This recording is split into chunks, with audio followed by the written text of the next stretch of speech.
ये सब छोड़ो, ये वाले सवाल को देखो। लिखा है कि हमको c का वैल्यू बताना है और आपको यहाँ पे दो इक्वेशंस दिए गए हैं, ठीक है। और इस इक्वेशंस में ये चीज आपको हिंट दी गई है कि दोनों के जो सॉल्यूशंस होंगे बच्चों वो इनफाइनाइट आएंगे, ठीक है। अब इनफाइनाइट सॉल्यूशंस कब होते हैं? जब एक लाइन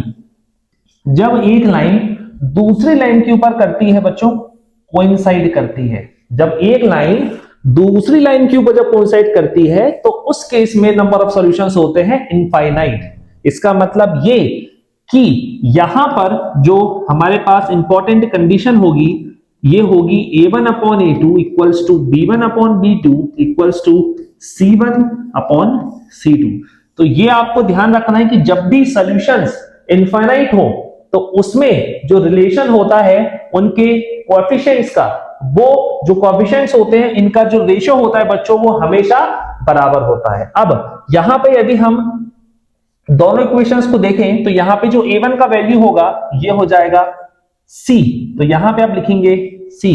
a2 का वैल्यू यहां से हो जाएगा, ठीक है, 12 a1/a2। फिर b1 कितना होगा? यहां पे b1 होगा 3 और जो b2 होगा वो होगा c।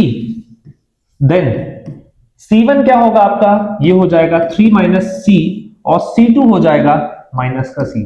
अब सवाल ये आता है कि यहाँ पे आपको दो दो इक्वेशंस दिख रहे हैं, है ना, मतलब ये इसके साथ भी इक्वेट हो रहा है, ये वाला इसके साथ भी इक्वेट हो रहा है। तो सवाल ये है कि इसको हम सॉल्व कैसे करें? तो बहुत सिंपल है, आप इनमें से किसी भी दो LHS और RHS को आप इक्वेट कर सकते हैं तो भी आपका आंसर सेम आएगा। तो मैं यहाँ पे सबसे सिंपलेस्ट वे में इन दोनों को करता हूं सिंप्लीफाइड। तो जब c और c मल्टीप्लाई होगा तो ये हो जाएगा c², ये 12 और 3 मल्टीप्लाई हो जाएगा तो ये हो जाएगा 36। अब सवाल ये आता है कि अब c का वैल्यू कैसे बताएं, क्योंकि c² का वैल्यू लिखा है। तो c का वैल्यू यहां से बच्चों जब आप स्क्वायर अलग करते हैं तो राइट हैंड साइड में जो भी वैल्यू होती है उसमें लग जाता है स्क्वायर रूट। लेकिन गलती मोस्ट ऑफ द स्टूडेंट्स ये करते हैं कि इन लोग आंसर लिख देते हैं 6, जो कि गलत आंसर होता है।